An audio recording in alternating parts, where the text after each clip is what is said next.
Te presento a Joaquín. Él tiene 8 años y ha sido diagnosticado con TDAH. Sus amigos lo describen como alguien muy divertido, conversador y que siempre hace reír a los demás. Últimamente, Joaquín ha estado teniendo problemas en el colegio. Empieza sus tareas pero se le hace muy difícil terminarlas y constantemente la profesora le pide que se retire del salón porque suele distraer a sus compañeros. Ahora, como Joaquín se pierde las clases, esto solo hace que cuando llegue a casa no entienda nada de las tareas, por lo que se frustra y decide ya ni siquiera tratar de hacerlas. Ahora te presento a Alonso. Él tiene 7 años y ha sido diagnosticado con TEA grado 1. Sus compañeros lo describen como un niño bueno y un poco tímido. A Alonso le encantan los dinosaurios. De hecho, le gustan tanto que casi todas las veces que conversa con sus amigos es para hablar de los dinosaurios y lo mucho que sabe acerca de ellos. Lastimosamente, la profesora piensa que Alonso debería ser capaz de hablar de otros temas, y para impulsarlo a esto, decidió esconder todos los dinosaurios de juguete que estuvieran en el salón. Alonso la pasó muy mal ese día, tuvieron que llamar a su casa para que vinieran a recogerlo. Hace poco sucedió otro incidente, y es que sus compañeros del aula estaban haciendo mucho ruido, por lo que Alonso se puso muy nervioso y empezó a llorar y a gritarle a todos que se callen. La profesora le llamó la atención a Alonso diciéndole que se había portado muy mal y que tenía que aprender buenos modales, que no tenía que callar a nadie. Desde ahí, Alonso no quiere ir al colegio.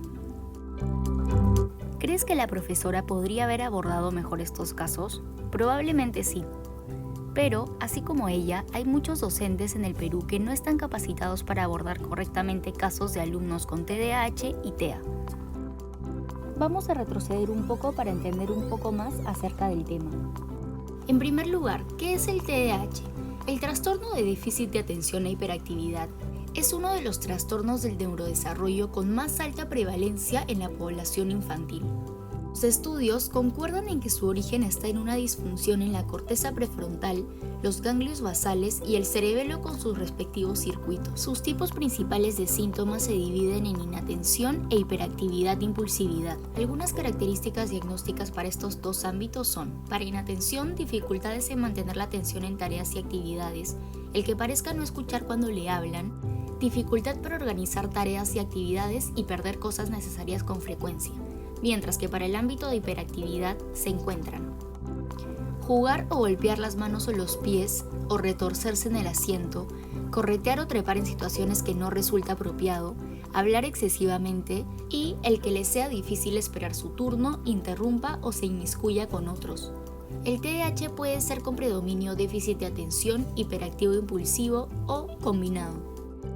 Por otro lado, los trastornos del espectro autista son alteraciones en el neurodesarrollo y engloban al autismo, síndrome de Asperger y trastorno desintegrativo infantil.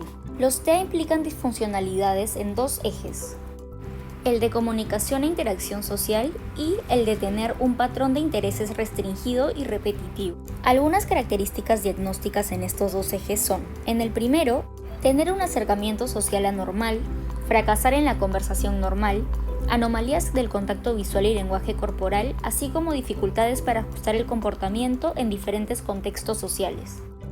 Mientras que en el segundo se encuentran estereotipias motoras simples, alienación de los juguetes o de otros objetos, ecolalia, excesiva inflexibilidad de rutinas o patrones, así como una hiper o hiporreactividad de estímulos sensoriales e intereses muy restringidos.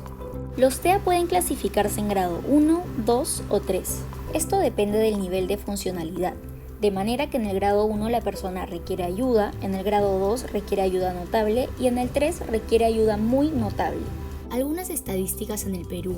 En cuanto al TDAH, sabemos que 75.000 niños sufren de problemas relacionados a la falta de atención, impulsividad y comportamientos inquietos, mientras que el 10% de la población de niños entre 6 y 11 años presenta TDAH. Ahora, con respecto al TEA, sabemos que 15.625 personas presentan TEA diagnosticado, que el 90.6% de estos casos corresponden a menores de 11 años y que este tiene una prevalencia mayor en varones, pues el 81% de personas en Perú que reciben un tratamiento por TEA son hombres. Entonces, ¿cuál es el problema? Lo que pasa es que debido a una falta de acceso a los servicios de salud, no se sabe la cifra exacta de personas con este diagnóstico y por ende no se pueden identificar las barreras que tienen en la sociedad.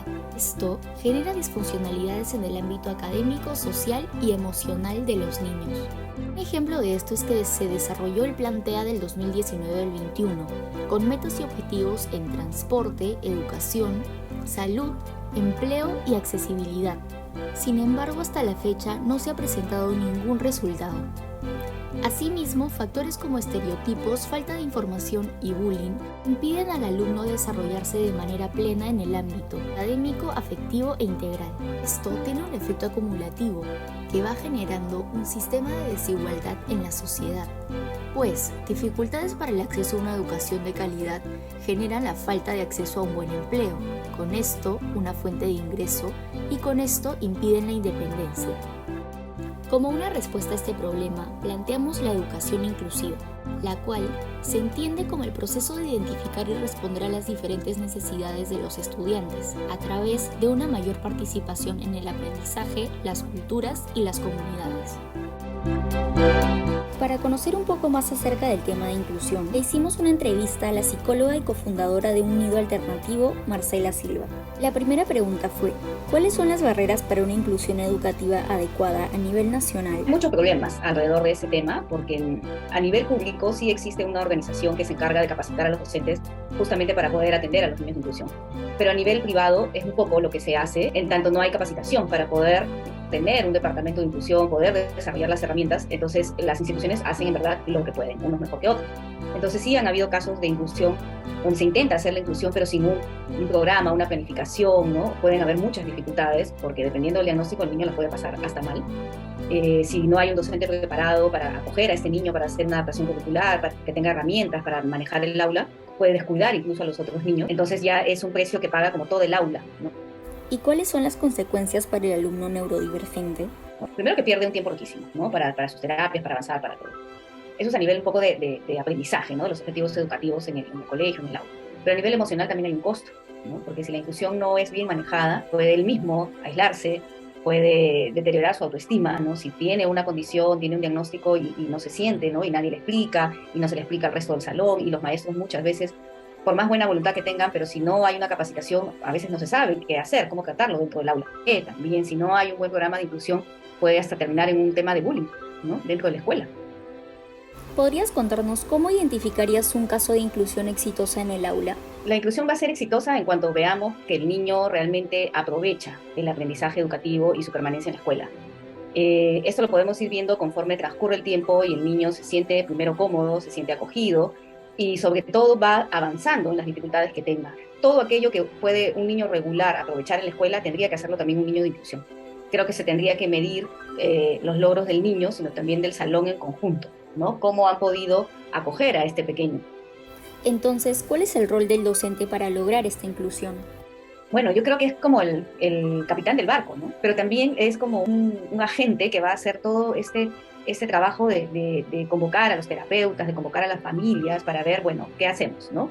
¿Cuáles son las herramientas que tenemos, cuáles no tenemos, qué hay que desarrollar, qué hay que aprender? Mantener muchísimo la comunicación.